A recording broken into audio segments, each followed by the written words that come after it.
আমার খুব ভালো লাগছে যে আজকাল তোমরা সবাই সময়ের মধ্যেই রাজসভায় চলে আসছো। কি করব মহারাজ, বাইরে চাঁদি ফাটা গরম, তাই ঝপাঝপ চান করে গপাগপ খেয়েই রাজবাড়ির উদ্দেশ্যে দৌড় লাগাই। বুঝতে পেরেছি, গরমটা অসহ্য হয়ে উঠেছে। এখনো তো বৈশাখ মাসই পড়লো না। আর তো কয়েকটা দিন মাত্র। মহারাজ, এবার একটা নতুন কিছু করুন না। পয়লা বৈশাখ দিনটা খুব শুভ। তিথি নক্ষত্র তো ভালো স্থানে আছে, কিছু একটা নতুন ভাবনা চিন্তা করুন। দেখো, সেদিন সকালে তো রাজবাড়িতে পুজো পাঠ হবে, কিন্তু তারপরে আমাকে তোমরা আর পাবে না। আমি আর তোমাদের রানীমা একটু উত্তরে পাহাড়ে ঘুরতে যাব। শোনো, সবাই মিলে কোথাও একটা ঘুরে এসো, আর সেখানে বনভোজন করে সন্ধ্যের মধ্যে বাড়ি ফিরে এসো। কিন্তু এই গরমে কোথায় যাব মহারাজ? হ্যাঁ, আপনার মতো যদি উত্তরে ঘুরতে যেতে পারতাম তাহলে না হয় একটু আরাম হতো। ঠিক আছে, তোমরা সবাই ভাবনা চিন্তা করো, আগামীকাল না হয় এই নিয়ে আলোচনা করা যাবে। বেশ বেশ, ঠিক আছে মহারাজ।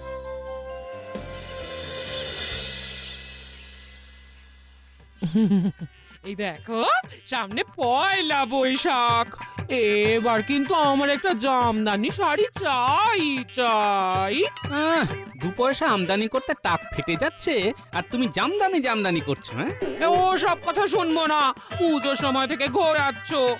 আর না, এবার জামদানি চাই চাই চাই চাই। এতটুকু শান্তি নেই?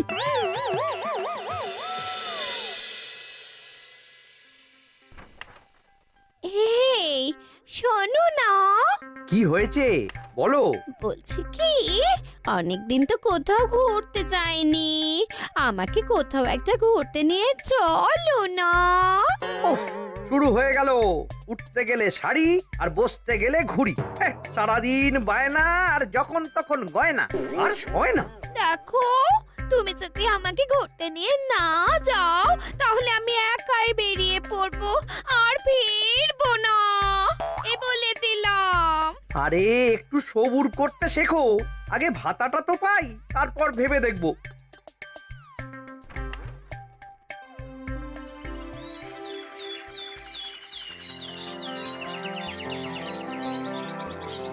তাহলে বলো, তোমরা সবাই কে কি পরিকল্পনা করলে? দেখুন মহারাজ, আমার মাথায় একটা দুর্দান্ত বুদ্ধি মাথাচাড়া দিয়ে উঠেছে। কি বুদ্ধি বলো গোপাল? দেখুন মহারাজ, আমরা তো শীতকালে বনভোজন করি, এবার হোক গরমকালে বনভোজন। বাহ বাবা বাবা, গোপালের আমি শুধু নিন্দা বন্ধ করি, কিন্তু গোপালের এবারের প্রস্তাবটা বেশ, আমার মনে ধরেছে। হ্যাঁ মহারাজ, অনেকদিন ভালো মন্দ খাওয়া দাওয়া হয়নি, গিন্নি বায়না বায়না করে কদিন ধরে ভালো মতো কিছুই রান্না করছে না মহারাজ। বেশ, তাহলে তোমাদের আজকেই আমি নববর্ষের ভাতা দেওয়ার ব্যবস্থা করছি। সেই অর্থ খরচ করে তোমরা বনভোজন করে কাপড় জামা কিনো। জয় জয় মহারাজ মহারাজ কৃষ্ণচন্দ্রের কৃষ্ণচন্দ্রের জয়। ঠিক আছে, ঠিক আছে গোপাল, তুমি যখন বনভোজনের প্রস্তাব তুলেছ, তখন তুমি না হয় এই ব্যাপারটা নিজের হাতে সামলাও। যথাজ্ঞা মহারাজ, আমি তাহলে আজকেই একটা ব্যবস্থা করছি। একটু ভাবনা চিন্তা করে বিকেলে সবার সাথে ব্যাপারটা নিয়ে আলোচনা করে নেব। আপনারা সকলে রাজবাড়ির বাগানে হাজির থাকবেন, কেমন? হ্যাঁ, আচ্ছা আচ্ছা।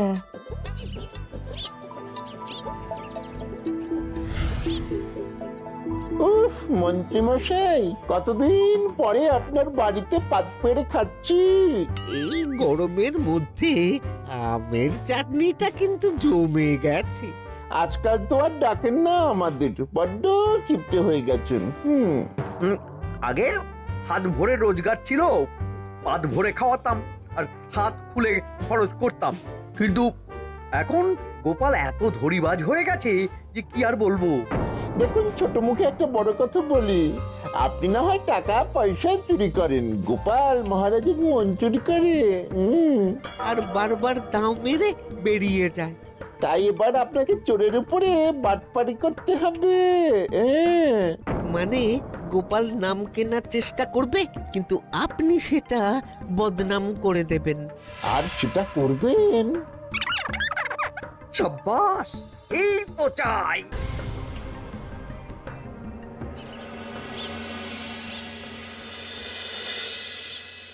তোমরা আলোচনা শুরু করার আগে তোমাদের মনে একটু আনন্দ দিই। ওই দেখো খাজাঞ্চি আসছে তোমাদের নববর্ষের ভাতা নিয়ে। বেশ আনন্দম, বেশ আনন্দম। খাজাঞ্চি, সবাইকে হাতে হাতে তাদের প্রাপ্ত অর্থের বটুয়া দিয়ে দাও। এই তো দিচ্ছি মহারাজ। মহারাজ খরচের ব্যাপারটা দেখে নিলেন, আমি গরমের ব্যাপারটা দেখলাম। কিভাবে? এই গরমের মধ্যে তুমি কি ঝড় নিয়ে এলে নাকি? না, ঝড় না, তবে মৃদুমন্দ বাতাস বইছে দেখুন। সেই জন্যই তো এই আলোচনাটা রাজবাড়ির বাগানে করার সিদ্ধান্ত নিয়েছি। ভালো করেছো, অনেক আলাপ প্রলাপ সংলাপ হয়েছে, এবার আসল কথাটা শুরু করো তো গোপাল। আচ্ছা, নববর্ষে বনভোজনের জন্য আমি 30 মোহর ধার্য করেছি। প্রত্যেককে নববর্ষের দিন সকালবেলা রাজবাড়ির সামনে হাজির থাকতে হবে। হ্যাঁ হ্যাঁ, সে তো আমরা থাকবই। রাজবাড়ির পুজো দেখে তারপরে রওনা দেব। তারপর বেলায় আমরা দক্ষিণ দিঘির পাড়ে যে সুবিশাল আমবাগান আছে সেখানে বনভোজন করব। আমরা যাব কিভাবে? গরুর গাড়ি করে। শুধু আমরা সভাসদেরা নয়, অনেক গ্রামবাসীও যাবে। আগের দিন সব মালপত্র, রান্না জিনিসপত্র জায়গায় পৌঁছে যাবে। বাহ, কি কি খাওয়া হবে? ওই তো ওই বাসমতি চালের ভাত, কাতলা মাছের মাথা দিয়ে মুগ ডাল, ইলিশ ভাপা, আমের চাটনি, পাঁপড়, দই আর রসগোল্লা। ওফ, শুনেই জিভে জল চলে এলো। তাহলে আপনারা যারা যারা এই বনভোজনে অংশগ্রহণ করবেন তারা তারা আমাকে 30টা করে মোহর দিন। বুঝলে গোপাল, আমি না তোমাকে আগামীকাল দেব। বেশ, তাহলে আমি এখন আসি, আর দেখি কোনো গ্রামবাসী আমাদের বনভোজনে অংশগ্রহণ করতে রাজি হয় কিনা। ব্যাস, তাহলে তো তোমাদের নববর্ষের একটা হিল্লে হয়ে গেল। হ্যাঁ গোপাল দাদা, তুমি যখন পুরো ব্যবস্থা করছো তখন আমাদের আর কোনো আপত্তি নেই। তোমাকে কালকে সকালেই আমাদের বনভোজনের চাঁদাটা দিয়ে দেব। বেশ বেশ। আরে গোপাল দাদা, তুমি যখন এই বনভোজনের দায়িত্বে আছো তখন আমাদের আর চিন্তা কিসের? তাহলে তোমরা নববর্ষের দিন সকাল সকাল রাজবাড়ি চলে এসো, পুজোর প্রসাদ খেয়ে আমরা রওনা দেব, কেমন? আচ্ছা গোপাল দাদা। তাহলে মোটামুটি 20 থেকে 22 জন লোক হচ্ছে।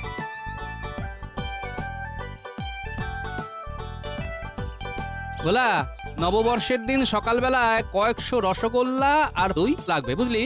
আমরা বেশ কিছু গ্রামবাসী আর মহারাজ বাদে সব সভাসদেরা মিলে বনভোজন করতে যাব।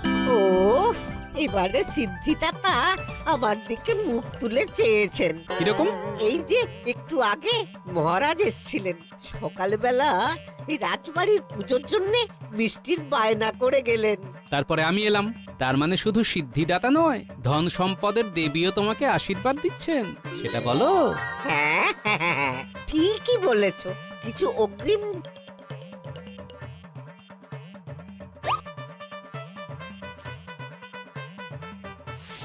হ্যাঁ হ্যাঁ হ্যাঁ, তোমার কথা মতো আমরা 5টা গরুর গাড়ি নিয়ে সকাল সকাল নববর্ষের দিন রাজবাড়ির সামনে পৌঁছে যাব। হ্যাঁ, কিন্তু তার আগের দিন একটা গাড়ি নিয়ে আমার বাড়িতে আসতে হবে। শাক সবজি, চাল, মুদিখানার সব জিনিসপত্র আগের দিন নিয়ে যাবে। মাছ আর মিষ্টিটা পরের দিন সকালে আমাদের সাথে যাবে। আর হ্যাঁ, নববর্ষের দিন তোমরা গাড়ি রেখে আমাদের সাথেই বনভোজন করবে, তার জন্য কোনো অর্থ লাগবে না, কেমন? বেশ গোপাল দাদা, বেশ। হ্যাঁ,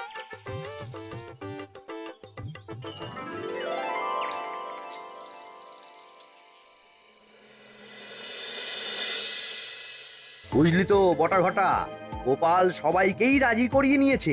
30 মোহরে বনভোজন। আপনি কায়দা করে গোপালকে পাজি বানিয়ে দিন। যারা রাজি হয়েছে তারা আপনার কাছে চলে আসবে। কি কায়দা করব বলতো? দেখুন, গোপাল সবাইকে বলেছে যে ও 30 মোহরে, মানে লোকজনকে 30 মোহরের বিনিময়ে বনভোজন করাবে। আপনি বলুন যে আপনি 20 মোহরের বিনিময়ে করাবেন। কিন্তু এতে তো লোকসান হয়ে যাবে আমার। এত কম খরচে অত ভালো মন্দ খাওয়াবো কি করে? বাটপাড়ি করে। মানে শুনুন তাহলে। বাহ, বাবা বাবা বাবা, বেশ জব্বর ভাবনা ভেবেছিস তো। হ্যাঁ, তাহলে কালকে থেকেই কাজ শুরু করে দিন। নিশ্চয়ই নিশ্চয়ই।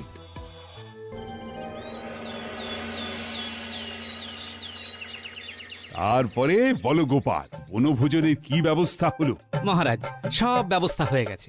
সমস্ত বাজারে দোকানে দোকানে আমি বলে দিয়েছি, নগদ অগ্রিম দিয়ে এসেছি। ব্যাস, তাহলে তো আর কোনো চিন্তাই নেই। সবাই গোপালকে 30 মোহর করে দিয়েছো তো? মহারাজ, আমি দিইনি, কারণ আমি গোপালের সাথে যাব না বনভোজনে। সে কি মন্ত্রী মশাই, আপনার আপত্তি কোথায়? গোপাল, তুমি কি বনভোজনের ব্যবস্থাপনায় কোনো ত্রুটি রেখেছো? না তো মহারাজ, সব ব্যবস্থাই ঠিক আছে। গরুর গাড়ি বলা আছে, গরুর গাড়ি ওখানে রাখার জন্য সুন্দর জায়গা রয়েছে। আগের দিন চাল, ডাল, তেল, নুন, মুদিখানা, আনাজ, হাঁড়ি পাতিল সব পৌঁছে যাবে। আর পরের দিন মাছ আর মিষ্টি নিয়ে যাও। বাহ বাহ বাহ, এ তো সব গোছানো ব্যাপার। তাহলে মন্ত্রীর সমস্যা কোথায়? না, এসব বলতে পারবো না। যা বাবা, কি আর করব বলুন, আপনাকে তো আর ধরে বেঁধে নিয়ে যেতে পারবো না। তাছাড়া একজন না গেলে কিছু যায় আসে না। এই, তোমরা ঝগড়াটা বন্ধ করো তো। দেখো, গোপাল 30 মোহরের বিনিময়ে তোমাদের সবাইকে নিয়ে যাবে, কিন্তু তোমরা যদি আমার সাথে যাও তাহলে 20 মোহরের বিনিময়ে নিয়ে যাব, বুঝলে? এ কি, তাহলে আপনি আমাদের শুধু বলছেন কেন? বাকিদেরকেও বলুন। না, বিজ্ঞানী আর সভাকবি গোপালের নেওটা, তাই ওদের বলছি না। তোমরা এক কাজ করো, বুঝলে? গ্রামে গ্রামে গিয়ে বাড়ি বাড়ি গোপনে এই খবরটা পৌঁছে দাও, আর বলো যারা যারা গোপালকে অর্থ দিয়ে দিয়েছে তারা যেন গোপালের কাছ থেকে সেটা নিয়ে নেয়। বেশ বেশ, ভালোই হলো। 10 মোহর কমে ব্যবস্থা হয়ে গেল, কিন্তু খাবারের গুণমান খারাপ হবে না তো? সব ভালো হবে, সব ভালো হবে। গোপাল গরুর গাড়িতে নিয়ে যেত, আমি ঘোড়ার গাড়িতে নিয়ে যাব। আমি তো আর গোপালের মতো ভিতরে ভিতরে অর্থ নিজে ট্যাকস্থ করছি না। আমি সৎ নিষ্ঠাপরায়ণ ব্যক্তি। যাও যাও, তোমরা এগিয়ে গিয়ে গ্রামবাসীদের কান ভাঙিয়ে দাও, যাও। বেশ বেশ বেশ। ও, তাহলে তো বেশ ভালোই হলো। ঠিক আছে, আমি গোপাল দাদার কাছ থেকে টাকা পয়সা সব চেয়ে নেব। হ্যাঁ, কিন্তু ব্যাপারটা খুব সাবধানে আর গোপনে করবে। হ্যাঁ হ্যাঁ।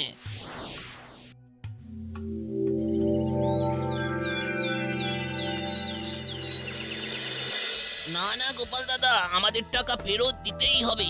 হ্যাঁ হ্যাঁ, আমরা অন্য জায়গায় অনেক সস্তায় বনভোজন করব। হ্যাঁ হ্যাঁ গোপাল, তুমি আমাদের 30 মোহর করে ফেরত দিয়ে দাও, আমরা বাকিটা বুঝে নেব। এ কি করে সম্ভব? আমি তো সব দোকানে অগ্রিম দিয়ে এসেছি। যদি না ফেরত দাও? ঠিক আছে ঠিক আছে, আপনারা দাঁড়ান, আমি দিচ্ছি।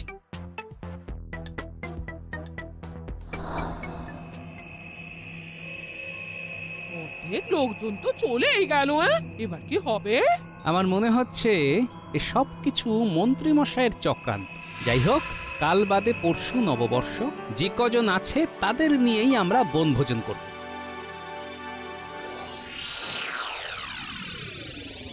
শোন, কালকে তো গোপালের দলের সব জিনিসপত্র এখান থেকেই বনভোজনের জায়গায় স্থানান্তর হবে।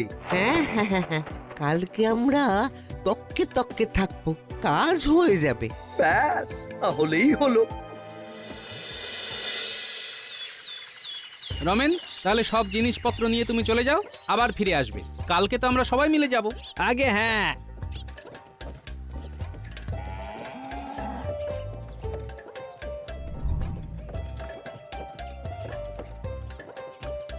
গারোয়ান ভাই, গারোয়ান ভাই, দাঁড়াও দাঁড়াও। কি হলো বাটা? আর বললো না, একটা লোক খুব অসুস্থ, ওকে একটু ধরে পাশের দাতব্য চিকিৎসালয়ে নিয়ে যেতে হবে। তুমি একটু সাহায্য করো ভাই। আরে আমার মেলা কাজ, অনেক দূর এই জিনিসপত্র নিয়ে যেতে হবে বুঝলে। বেশ, মানবিকতা আর নেই, বুঝেছি। তোমার যদি বিপদ হতো। ওহো, কি মুশকিল। আচ্ছা ঠিক আছে চলো। নেমে এসো, আর আমার সাথে এদিকে এসো। গরুর গাড়ি ওই রাস্তায় ঢুকবে না। কি আর করা যাবে, চলো। এবার হবে অদল বদল পালা।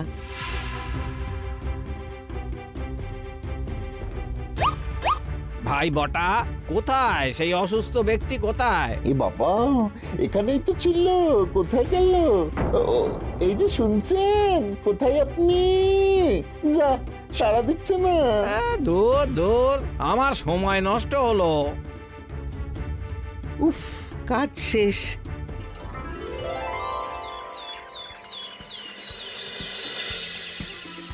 সবাইকে শুভ নববর্ষের শুভেচ্ছা জানাই।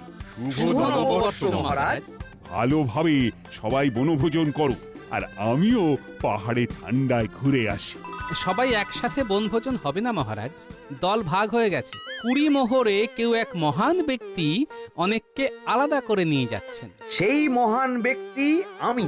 সবার জন্য ঘোড়ার গাড়ির ব্যবস্থা করেছি, আর একই জায়গায় বনভোজন করব। আমি গোপালকে দেখিয়ে দেব যে আমি কত বড় দায়িত্ববান। তোমরা যা ভালো বোঝো করো না, আমি তোমাদের এই সাপে নেউলে ঝগড়ায় নেই। তাহলে আর দেরি কেন? আমার দলের লোকেরা একে একে ঘোড়ার গাড়িতে উঠে পড়ুন। গোপাল, আমাদেরকে যদি ওই 20 মোহরে বনভোজনের লোভ দেখাতো, আমি কিন্তু যেতাম না। আর আমরা দাদুর সেনাবাহিনী, দাদু যেখানে আমরা সেখানে। পাকা পাকা কথা না বলে চল।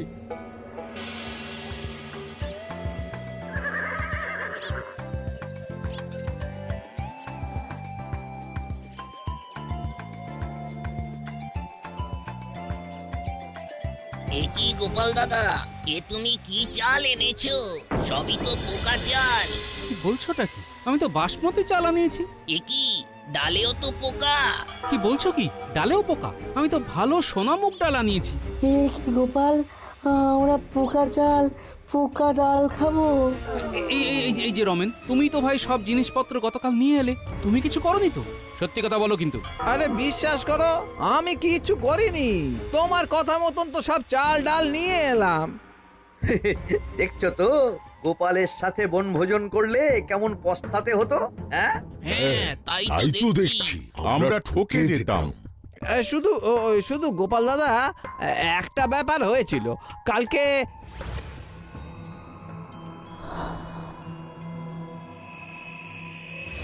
আচ্ছা, এই ব্যাপার। তার মানে বটা তো মন্ত্রীর সাথে এসেছে, মানে 2 × 2 = 4। না, আমাকে এবার বাঁকা আঙুলে ঘি তুলতে হবে।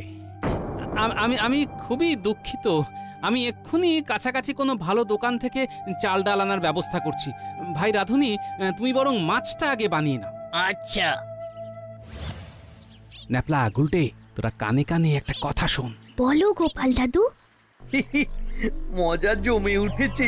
যাই, আমি গিয়ে ব্যাপারটা দেখে আসি।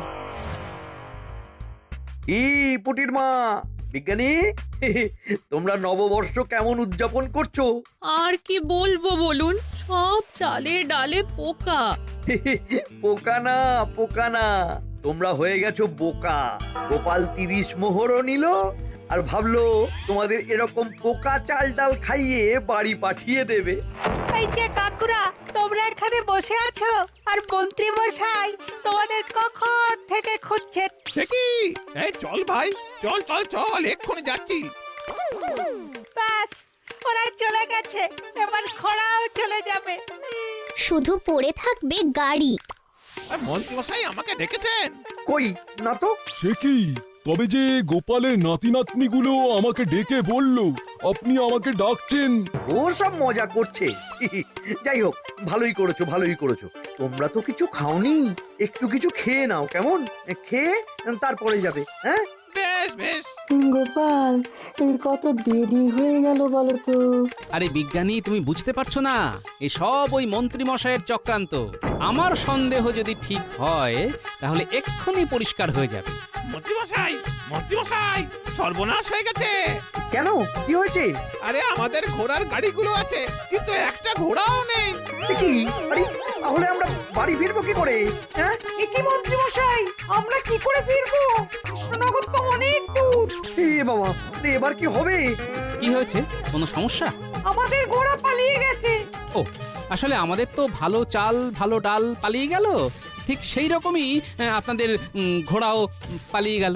মানে তোমার নাতি নাতনিরা কিছু করেছে নাকি? আপনার প্রাণের বটা আমাদের মালপত্র বাহক গাড়োয়ানের সাথে কিছু করেছে নাকি? ও মন্ত্রী মশাই, আপনার কথা শুনেই তো আমি ওরে চেপে যা, চেপে যা। কি চেপে যাবে? হ্যাঁ, আমি সব বুঝতে পেরেছি। বটা, তুই যদি এখন পরিষ্কার করে সব না বলিস তাহলে তোকে আড়ং ধোলাই দেব, আর যদি বলিস তাহলে সবাইকে আমাদের গরুর গাড়ি করে বাড়ি নিয়ে যাওয়ার ব্যবস্থা করব। ওরে বল। আসলে গতকাল